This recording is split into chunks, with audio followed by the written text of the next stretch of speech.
तो hello friends, आप सभी का स्वागत है हमारे यूट्यूब चैनल पर। तो दोस्तों, आज की इस वीडियो में आप लोग को पढ़ाने वाली हूँ सेमेस्टर 2 का सोशोलॉजी मेजर सब्जेक्ट। ठीक है, मेजर सब्जेक्ट हम लोग सोशोलॉजी का करने वाले हैं। तो आज हम लोग करने वाले हैं यूनिट 1, जो कि हम लोग पढ़ने वाले हैं ऑगस्ट काम्टे के बारे में। ठीक है, तो हम लोग करने वाले हैं most important question with answer. तो लॉन्ग टाइप क्वेश्चन रहेगा। आप लोग को एग्ज़ाम में ऐसे क्वेश्चन पूछे जाने वाले 5 नंबरिया हो चाहे 15 नंबरिया हो, आप लोग को ऐसे प्रकार की क्वेश्चंस पूछे जाते हैं एग्जाम में।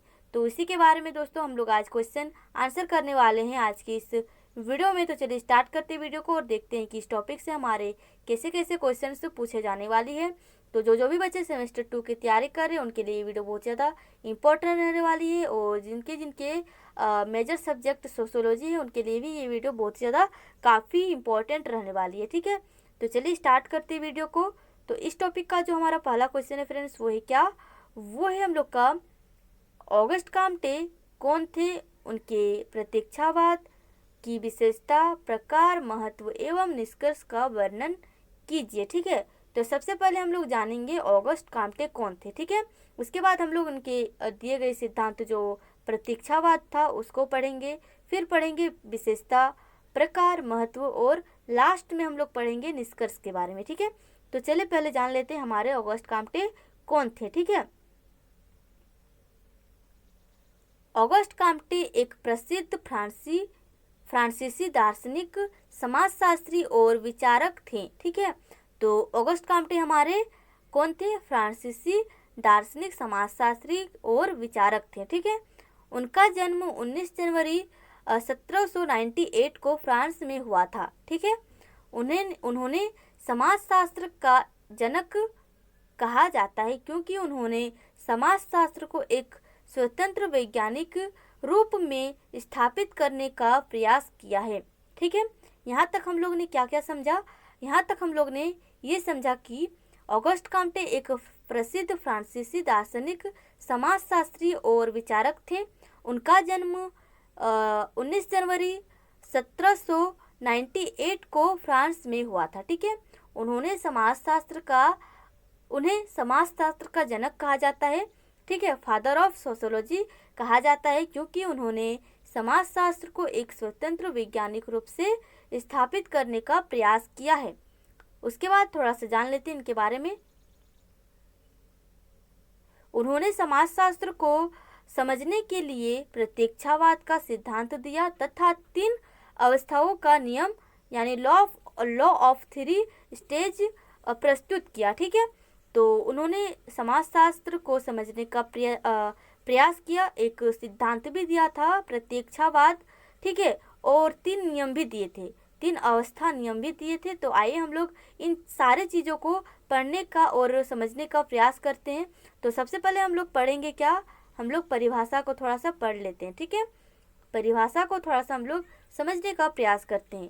प्रतीक्षावाद एक ऐसी सिद्धांत है जिसके अनुसार वास्तविक ज्ञान वही है जो अनुभव, निरीक्षण, परीक्षण और वैज्ञानिक तथ्यों पर आधारित हो।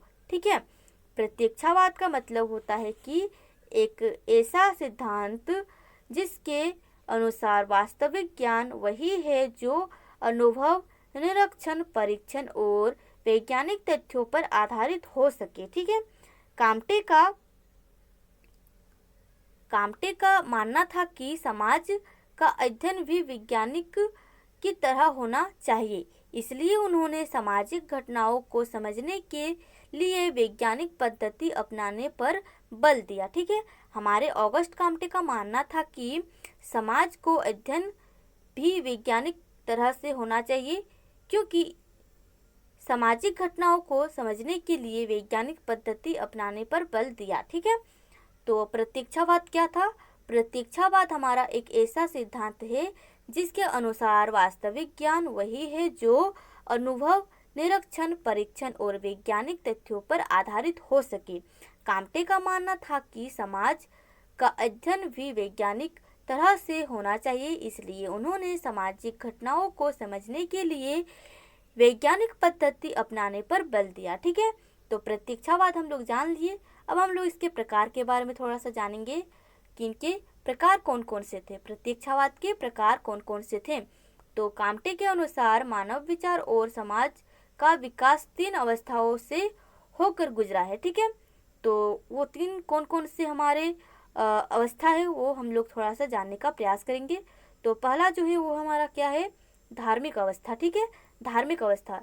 इस अवस्था में मनुष्य हर घटना को ईश्वर, देवी देवता और अवलौकिक शक्तियों से जोड़कर देखता है। ठीक है, उदाहरण के लिए प्राकृतिक आपदा को भगवान की इच्छा माना जाता है।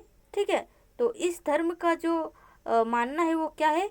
इस अवस्था में मनुष्य हर घटना को देवी देवता को लेकर आता है और शक्ति से जोड़कर देखता है। उदाहरण के लिए प्राकृतिक आपदाओं को भगवान की इच्छा मानते हैं, मतलब प्राकृतिक में होने वाली चीज़ों को, घटनाओं को मानते हैं भगवान की देन है, भगवान का स्वरूप है। तो वे वास्तविक में प्राकृतिक का देन है, कोई भी भगवान का चीज़ नहीं होता है, रियल में भगवान नहीं होता है। वैसे तो पूर्वज मानते आ रहे हैं कि भगवान है, तो उसी के अनुसार अभी भगवान का पूजा पाठ हो रहा है, लेकिन वास्तविक में अगर वैज्ञानिक रूप में देखें तो भगवान नहीं है। ठीक है, नेक्स्ट हमारा क्या है? नेक्स्ट हमारा जो है फ्रेंड्स वो है क्या? वो है हम लोग का एक सेकेंड नेक्स्ट हमारा है तत्व मीमांसाई। ठीक है, अवस्था। तो इस अवस्था में मनुष्य घटनाओं को दार्शनिक विचार और अमूर्ति शक्तियों के आधार पर समझने का प्रयास करते हैं। जो हमारे तत्वी मीमांसाई अवस्था है, इस अवस्था में मनुष्य घटनाओं को दार्शनिक विचार और अमूर्तन शक्ति के आधार पर समझने का प्रयास करते हैं। उसके बाद हम लोग नेक्स्ट आते हैं वैज्ञानिक अवस्था। ठीक है, वैज्ञानिक अवस्था जो हमारे ऑगस्ट काम्टे ने 3 लॉ दिए थे, नियम, वो हम लोग थोड़ा सा जान लेते हैं। लास्ट हमारा है क्या? वैज्ञानिक अवस्था। ठीक है, यह सबसे विकसित अवस्था है। इसमें मनुष्य विज्ञान, निरीक्षण, अनुभव और तर्क के आधार पर किसी घटना का कारण समझता है। ठीक है, तो ये हमारे ऑगस्ट काम्टे के दिए हुए 3 लॉ यानी 3 अवस्था थे। वैज्ञानिक अवस्था वो हम लोग ने पढ़ ली है, समझ भी ली है। अब हम लोग आते हैं इनकी विशेषता के बारे में थोड़ा सा जानने का प्रयास करते हैं। विशेषता क्या क्या है हम लोग थोड़ा सा जान लेते हैं। पहला जो इनकी विशेषता है वो क्या है? वैज्ञानिक दृष्टिकोण। ठीक है, समाज को वैज्ञानिक तरीके से समझने पर बल देती है। ठीक है, नेक्स्ट है हमारा अनुभव और निरीक्षण का महत्व। ठीक है, ज्ञान का आधार अनुभव और प्रमाण। नेक्स्ट हमारा है अंधविश्वास का विरोध। अंधविश्वास का विरोध काल्पनिक और धार्मिक भ्रमों को अस्वीकार करना।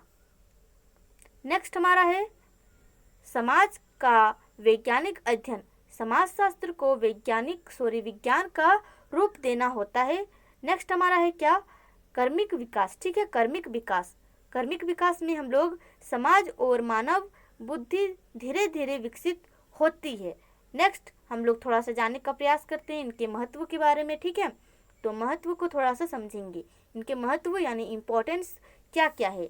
तो समाजशास्त्र को एक स्वतंत्र विषय के रूप में पहचान मिली है ऑगस्ट काम्टे के अनुसार। ठीक है, वैज्ञानिक सोच को बढ़ावा दिया है हमारे ऑगस्ट काम्टे ने। सामाजिक समस्या को समझने का नया दृष्टिकोण मिला है हमारे ऑगस्ट काम्टे के अनुसार। नेक्स्ट हमारा है आधुनिक समाजशास्त्र के विकास में महत्वपूर्ण योगदान मिला है हमारे ऑगस्ट काम्टे के अनुसार। शिक्षा एवं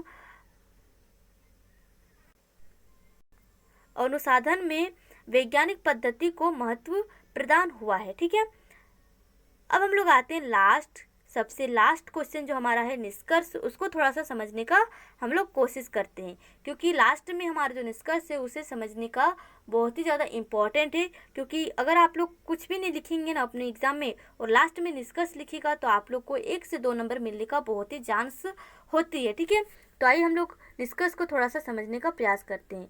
तो निष्कर्ष हमारा क्या कह रहा है? निष्कर्ष का मतलब होता है कि आप लोग पूरे टॉपिक में क्या पढ़े उसे आप लोग लास्ट में निष्कर्ष में बताइए। ठीक है, तो ऑगस्ट काम्टे ने समाजशास्त्र को समझने के लिए वैज्ञानिक दृष्टिकोण अपनाया है। उनका प्रतीक्षावाद और 3 अवस्थाओं का सिद्धांत समाजशास्त्र के विकास में अत्यंत महत्वपूर्ण माना जाता है। ठीक है, उन्होंने यह सिद्ध किया कि मानव समाज है वो अंधविश्वास से वैज्ञानिक और बढ़ता है, इसलिए उन्होंने समाजशास्त्र का जनक कहा जाता है। ठीक है, तो ये तो हम लोग ने निष्कर्ष के बारे में जानने का प्रयास किया और एक बार थोड़ा सा समझ लेते हैं। हमारे ऑगस्ट काम्टे ने समाजशास्त्र को समझने के लिए वैज्ञानिक दृष्टिकोण अपनाया है। उनका प्रत्यक्षवाद और जो 3 अवस्था सिद्धांत दिए थे समाजशास्त्र के विकास में अत्यंत महत्वपूर्ण माना जाता है। उन्होंने यह सिद्ध किया कि मानव समाज अंधविश्वास से विज्ञान की ओर बढ़ता है, इसलिए उन्होंने समाजशास्त्र का जनक कहा जाता है। तो आई होप फ्रेंड्स आप लोग को ये वीडियो अच्छा लगा हो। अगर वीडियो अच्छा लगा हो तो प्लीज़ वीडियो को लाइक करिएगा, चैनल को सब्सक्राइब करिएगा और आप लोग कमेंट में बताइएगा कि आप लोग को और नेक्स्ट वीडियो में कौन सा टॉपिक को मैं पढ़ाऊँ। ठीक है, तो ये था हमारे सोशोलॉजी मेजर सब्जेक्ट के बारे में। तो जो भी बच्चे सोशोलॉजी मेजर सब्जेक्ट लिए हैं उनके लिए ये वीडियो बहुत ज़्यादा इंपॉर्टेंट रहने वाली है। तो प्लीज़ आप लोग इस वीडियो को पूरी तरह से देखिएगा क्योंकि बहुत ज़्यादा आप लोग के एग्ज़ाम के लिए इम्पॉर्टेंट रहने वाली है। तो चलिए वीडियो को समाप्त करते हैं और मिलते हैं नए वीडियो में। तब तक के लिए बाय बाय, टेक केयर, अपना ध्यान रखिए।